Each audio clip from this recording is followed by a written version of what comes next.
IIT జేఈలో మంచి rank రానటువంటి విద్యార్థులకు బెస్ట్ ఆప్షన్ సిఎస్ఈఎంఏ కోర్సులు అడ్మిషన్స్ జరుగుతున్నవి. అందరికీ నమస్కారం. నా పేరు మాధురి. మీరు చూస్తుంది సుమన్ టీవీ నెట్వర్క్. ప్రస్తుతం మనతో పాటు ఉన్నారు తోడు నీడ ఫౌండేషన్ రాజేశ్వరి అమ్మగారు. నమస్కారం అమ్మా. నమస్తే అమ్మా.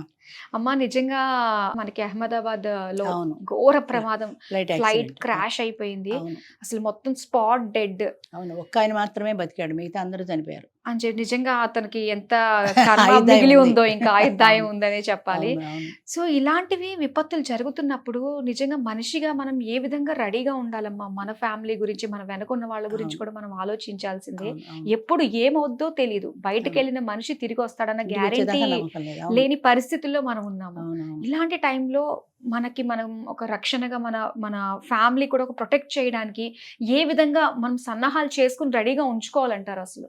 అవును. ఫస్ట్ ఆఫ్ ఆల్ ఏంటంటే, ఈ మనం ప్రయాణం అంటూ అడుగు బయట పెట్టిన తర్వాత అంటే కోణానికి రెండో వైపుని కూడా ఆలోచించాలి. సక్సెస్ఫుల్గా వెళ్ళిపోతాం అనేది ఒక పాయింట్. ఒకవేళ వెళ్ళకపోతే, అనుకోకుండా ఏదైనా విపత్తు సంభవిస్తే, అది రిపేర్ కావచ్చు, ప్లేన్ క్రాష్ కావచ్చు, ఏదైనా కావచ్చు, అట్లా జరిగితే ఏం చేయాలనే ఆలోచన మనకు ఉండాలి. మనం ఎంతసేపటికి సక్సెస్ గురించి పాజిటివ్గానే ఆలోచిస్తాం కానీ నెగిటివ్గా ఆలోచించాం జనరల్గా. అందుకే వాళ్ళు జనరల్గా ఇన్సూరెన్స్ కూడా పెడతారు. ఫ్లైట్లో జర్నీ చేసే వాళ్ళకి ఇన్సూరెన్స్ కూడా ఉంటుంది. అయితే అది డొమెస్టిక్ ఫ్లైట్కి వచ్చేటప్పటికి అశ్రద్ధ చేస్తారు మన వాళ్ళు. ఎందుకులే ఇన్సూరెన్స్ డబ్బులు కట్టడం, ఈ గంట దిగిపోతాం కదా అనుకుంటారు. 2 నిమిషాలు చాలు. ఇప్పుడు ఇక్కడి నుంచి మనం అంత దూరంలో మన ఇల్లు ఉంది, చేరుకుంటాం అనగా సగం దూరంలో యాక్సిడెంట్ అవ్వచ్చు, చెప్పలేం కదా. ఇంటికి వెళ్ళే దాకా కూడా నమ్మకం లేదు ఈ రోజులో. అంచేత రెండూ ఆలోచించుకోవాల్సిందే. ఇంటర్నేషనల్ ఫ్లైటే కాదు, డొమెస్టిక్ ఫ్లైట్ అయినా కూడా ఇన్సూరెన్స్ తీసుకోవడం ఎప్పుడూ మంచిది, సేఫ్టీ అది. రెండోది ఏంటంటే, ఇప్పుడు ఈ ఫ్లైట్లో ఎంతో ప్రాణ నష్టం జరిగింది. అయితే అందులో ఒక ఆమె పాపం కొత్తగా పెళ్ళయి లండన్, వాళ్ళ హస్బెండ్ లండన్లో ఉంటే లండన్ వెళ్తుండగా క్రాష్ అయింది, చనిపోయింది ఆమె. కొత్త పెళ్లి కొడుకు, ఈమె కొత్త పెళ్లి కూతురు. వాళ్ళ జీవితం ఏమైపోయింది, నాశనం అయిపోయింది కదా. ఇలాంటి వాళ్ళు ఎంతో మంది ఉన్నారు. అంచేత ముఖ్యంగా ప్రతి ఒక్కరూ కూడా ప్రయాణం చేసే ముందు ఆలోచించుకోవాల్సిన విషయం ఏంటంటే, మళ్ళీ మనం సేఫ్టీగా తిరిగి రావాలి. ఫస్ట్ పాయింట్, మన ఫ్యామిలీకి మనం ఉపయోగపడాలి. ఒకవేళ ఇన్ ఎనీ కేసు రాలేకపోతే అనేది కూడా ఆలోచించుకోవాలి. ఇప్పుడు లైఫ్ ఇన్సూరెన్స్ ఉంది, ఎందుకని ఏదైనా ప్రమాదం సంభవిస్తే, అనుకోకుండా మధ్యలో చనిపోతే అనే కదా చేస్తున్నాం. అంచేత అలాంటి స్టెప్స్ కూడా తీసుకోవాలి. అఫ్ కోర్స్ మామూలుగా ఫ్లైట్లో ట్రావెల్ చేసేటప్పుడు వాళ్ళు అన్నీ చెక్ చేసుకున్నాకే పంపిస్తారు. అన్నీ చెక్ చేసుకుని అన్నీ బాగున్నాయంటేనే ఫ్లైట్లో జనాలను ఎక్కనిస్తారు. కానీ దురదృష్టవశాత్తు ఏదైనా ఫెయిల్ అయితే చెప్పలేం కదా. వాళ్ళు ఎన్ని ప్రికాషన్స్ తీసుకున్నా మన యోగం బాగుండకపోతే ప్రమాదం జరగచ్చు. అంచేత అలాంటి దానికి ప్రికాషనరీగా స్టెప్స్ వాళ్ళు ఏమేమి చేసుకోగలరో, అటు గవర్నమెంట్ సైడ్ నుంచి కానీ, ఇటు ఎయిర్పోర్ట్ డిపార్ట్మెంట్ నుంచి కానీ అన్ని జాగ్రత్తలు తీసుకున్నా పర్సనల్గా మనం జాగ్రత్త తీసుకోవాలి. చాలామంది ఫ్లైట్లో కూర్చున్నాక బెల్ట్ పెట్టుకోరు. వాళ్ళు పెట్టుకోమని చెప్తారు, అయినా ఆ టైంకి వీళ్ళు ఏ ఫోనో మాట్లాడుతుంటారు, అది వినిపించుకోరు. కొంతమంది ఫోన్ మాట్లాడుతుంటారు, ఫోన్ స్విచ్ ఆఫ్ చేయండి, బంద్ చేయండి అని వాళ్ళు చెప్తారు, అయినా సరే దొంగతనంగా పెట్టేసి మాట్లాడేస్తుంటారు. ఆ ఒక్క క్షణంలోనూ మీకు ఏమి ప్రమాదం ముంచిపోయింది, ఏమింత ప్రాణాపాయ పరిస్థితి కాదు కదా. దానివల్ల ఏదైనా ప్లేన్ తలకిందులైపోతే సమస్య కదా. అది అసలు పాటించడం అంటే ఏ మార్గదర్శకాలు అయితే వాళ్ళు చెప్తున్నారో అవన్నీ తూచా తప్పకుండా పాటించాలి. బెల్ట్ పెట్టుకోవాలి, అది ఫోన్ స్విచ్ ఆఫ్ పెట్టుకోవాలి, ఆ జాగ్రత్తలన్నీ తప్పనిసరిగా తీసుకోవాలి. తర్వాత ఇంకోటి ఏంటంటే, బయలుదేరేటప్పుడే ఫ్యామిలీకి కావాల్సిన జాగ్రత్తలన్నీ, అంటే మళ్ళీ వీళ్ళు 2 రోజులకో, 4 రోజులకో, వారం రోజులకో, 10 రోజులకో వెనక్కి వస్తారు కదా, వచ్చేదాకా ఎటువంటి జాగ్రత్తలు తీసుకోవాలి, ఫ్యామిలీకి ఎలాంటి ఇబ్బందులు లేకుండా చూసుకోవాలి. రెండో విషయం ఏంటంటే, ఒకవేళ ఎన్ని జాగ్రత్తలు తీసుకున్నా అనుకోని ప్రమాదం అన్నట్లాగా సంభవించి జనానికి ఒక మరణం సంభవిస్తే, జనరల్గా మిగతా వాళ్ళు ఏం చేస్తారు, హోర్మని ఏడుస్తారు వాళ్ళ ఆత్మీయుని కోల్పోయినందుకు. ఎంత ఏడ్చినా వాళ్ళు తిరిగి రారు, అదైతే నిజం కదా. అందుకని ఏడవద్దని నేనంటే, అలా మనసులో బాధ ఉంటుంది, ఖచ్చితంగా ఏడుస్తారు, ఏడిస్తే భారం తగ్గుతుంది, కరెక్టే. కానీ దాని తర్వాత సెకండ్ స్టెప్ ఏంటి, ఇప్పుడు మనం చేయవలసిన పని ఏంటి, పోయినవాడు వెనక్కి రాడు. అంచేత ఇప్పుడు మనం ఏం చేయాలి, ఆయనకి ఏమైనా ఇన్సూరెన్స్ ఉంటే ఇన్సూరెన్స్ క్లెయిమ్ చేసుకోవచ్చు. మిగిలిన జీవితం ఎలా పెడుతుంది అనే దాని మీద వాళ్ళకు కూడా ప్లాన్ ఉండాలి. అంటే ఇప్పుడు ఆయన చచ్చిపోతాడని ముందు ఊహించకపోవచ్చు, ఒకవేళ ఆయనకి ఏదైనా జరిగితే ఆల్టర్నేట్ కూడా ఉండాలి కదా. మనం ఎలా జీవించాలి, ఫ్యామిలీ సంగతి ఏంటి, ఫ్యామిలీ పిల్లల సంగతి ఏంటి అనేది వాళ్ళు ఆలోచించుకోవాలి, గుండె దిటవు చేసుకోవాలి.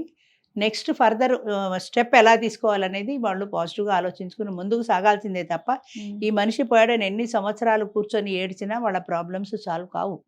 పెళ్ళిడికి వచ్చిన పిల్లలు ఉండొచ్చు, కాలేజీకి వచ్చిన పిల్లలు చదువులు ఉండొచ్చు, వాళ్ళ ఫీజులు, పుస్తకాలు, అమ్మాయి పెళ్లి ఖర్చులు ఇన్ని ముందు ఉంటాయి. మీరు ఏడుస్తూ కూర్చుంటే ఇవన్నీ రావు కదా. అంచేత వాటన్నింటికి ఎలా మార్గం ఉంటుంది. ఇప్పుడు ఆయన లేడు అనుకొని నేనే కొంగు బిగించి ముందుకు నడపాలి ఇంటికి యజమానురాల్ని నేనే ప్రస్తుతానికి అని ఆవిడ ఆ భార్య ఎవరో కన్సర్న్ పర్సన్ ఎవరైతే ఉంటారో ఆ ఇంటి పెద్ద ఆ బాధ్యతను తీసుకోవడానికి ముందుకు రావాలి. నేను నడిపించలేను, నేను తీసుకోలేనని ఏడిస్తే ప్రయోజనం లేదు కదా. అంచేత ఏడవడం ఒకటే కాదు, దాని తర్వాత తీసుకోవాల్సిన స్టెప్ కావాల్సినటువంటి ధైర్యం, సాహసం వీళ్ళకు ఉండాలి. ఫ్యామిలీని చూసుకోవాలి, దాన్ని నేను ముందుకు తీసుకెళ్ళాలి అనేటువంటి ఒక నమ్మకం వీళ్ళకు ఉండాలి. ఆ నమ్మకంతో మిగతా వాళ్ళని ఓదార్చుకోవాలి. నేనున్నాను, మీకేం భయం లేదనే భరోసా ఇవ్వాలి. దానికి తగినట్టుగా వాళ్ళు ముందుకెళ్ళాలి. లేకపోతే ఎంత ప్రయత్నం చేసినా కూడా పోయిన వాళ్ళు తిరిగి రారు, మనం ఏమి చెయ్యలేం. అందుకని వాళ్ళకి కావాల్సింది ఏంటంటే మెయిన్లీ కాన్ఫిడెన్స్. అంటే గుండెలో పొంగుకొస్తున్న దుఃఖాన్ని అదిమి పెట్టుకొని మిగతా ఫ్యామిలీ గురించి ఆలోచించాల్సిన బాధ్యత మిగతా వాళ్ళకు ఉంది. ఇప్పుడు పోయిన వాళ్ళు పోయారు, వాళ్ళందరికీ ఏదో శ్రద్ధాంజలి అన్నారు, దిగ్భ్రాంతి అన్నారు, పొలిటికల్ లీడర్స్ ఏదో చెప్తారు, మీకు ఎక్స్గ్రేషియా కూడా ఏదైనా ఇస్తే ఇవ్వచ్చు, కానీ దాంతో జీవితం వెళ్ళిపోదు కదా. వాళ్ళ 1,00,000 2 లక్షలు ఎక్స్గ్రేషియా ఇస్తే సరిపోదు కదా.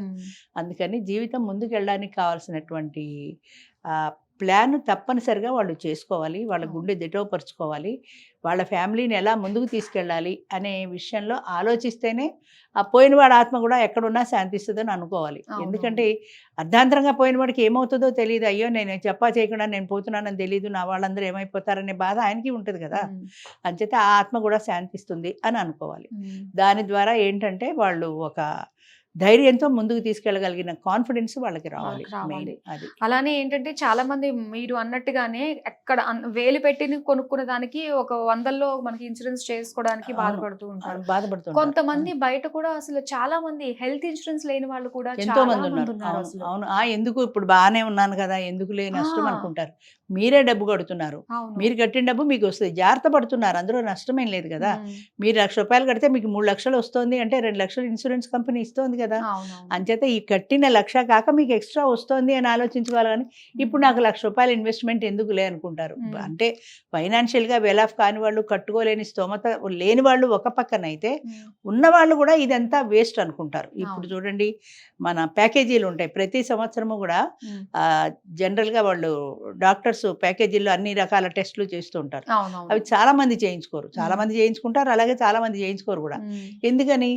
ఎందుకు బాగానే ఉన్నాను కదా, ఇప్పుడు ఈ టెస్టులు అన్నీ అవసరమా అని కొంతమంది అయితే, కొంతమంది అనవసరమైన రోగాలు చూపించి డాక్టర్లు భయపెడతారనే ఒక అపోహ చాలా మందిలో ఉంది. అంచేత చేయించుకోరు. సపోజ్ అప్పుడే ఏదైనా ఈసీజీ తీయించుకుంటే అందులో ఏమైనా వాళ్ళకి తెలిసింది అనుకోండి, గుండెపోటు వచ్చే ప్రమాదం ఉంది, లేదా ఈసీజీ రెగ్యులర్గా లేదు అంటే ముందు జాగ్రత్తగా వాళ్ళకి కావాల్సిన ట్రీట్మెంట్ ఇస్తారు కదా. అది తెలుసుకోకుండా అది అశ్రద్ధ చేసుకుని కొంప మీదకి వచ్చాక ఈసీజీ తీసుకొని అప్పుడు ఏం చేసి ఏం లాభం? హార్ట్ అటాక్ వచ్చిన తర్వాత ఏం చేయలేరు కదా. అలాగే ఇంకా ఇతరత్ర బాడీలో ఏదైనా అంటే స్టార్టింగ్ పాయింట్లో ఉంది అని కనుక వాళ్ళకి ఏదైనా తెలిస్తే ముందుగా హెచ్చరిస్తారు, ముందుగా మీరు ట్రీట్మెంట్ తీసుకుని అది ముదరకుండా జాగ్రత్త పడతారు. అంచేత టెస్టులన్నీ కూడా ఊరికే ఎందుకు వేస్ట్ అని అనుకోకుండా చేయించుకున్నట్టయితే ఫర్దర్గా మనకి ఫ్యూచర్లో ఏదైనా ముప్పు ఉంటే తెలుస్తుంది. అదేవిధంగా ప్రయాణాల్లో కూడా తిరిగి వస్తానా వెల్ అండ్ గుడ్, మంచిదే, ఒకవేళ రాకపోతే అనే ఆలోచన కూడా ఉండాలి. ఆ ఆలోచనతో వెళ్ళే ప్రయాణం చేసే వ్యక్తి వెళ్ళాలి, ఆయనకు తగినటువంటి ఆయన ఫ్యామిలీ మెంబర్స్ కూడా అదే ధైర్యంతో ఉండాలి. ఇప్పుడు చూడండి, పాపం మా అమ్మాయి కొత్త పెళ్లి కూతురు లండన్ వెళుతోంది భర్తను కలుసుకోవడానికి. ఆమె మార్గ మధ్యంలో చనిపోయింది. ఆవిడ పరిస్థితి ఏంటి, ఆవిడ పేరెంట్స్ పరిస్థితి ఏంటి, భర్త పరిస్థితి ఏంటి, కొత్తగా పెళ్లి చేసుకున్న పెళ్లి కొడుకు పరిస్థితి ఏంటి. అంచేత అన్ని ముందు జాగ్రత్తలు పడ్డం అనేది ఎప్పుడు మంచిదమ్మా. Prevention is better than cure అంటారు సరే, అలాగా ముందు జాగ్రత్త పడడం ఎప్పుడూ మంచిది. దానికి తగిన జాగ్రత్తలు తీసుకోవాలి, ధైర్యంగా ముందుకు సాగాలి మిగిలిన వాళ్ళు కూడా.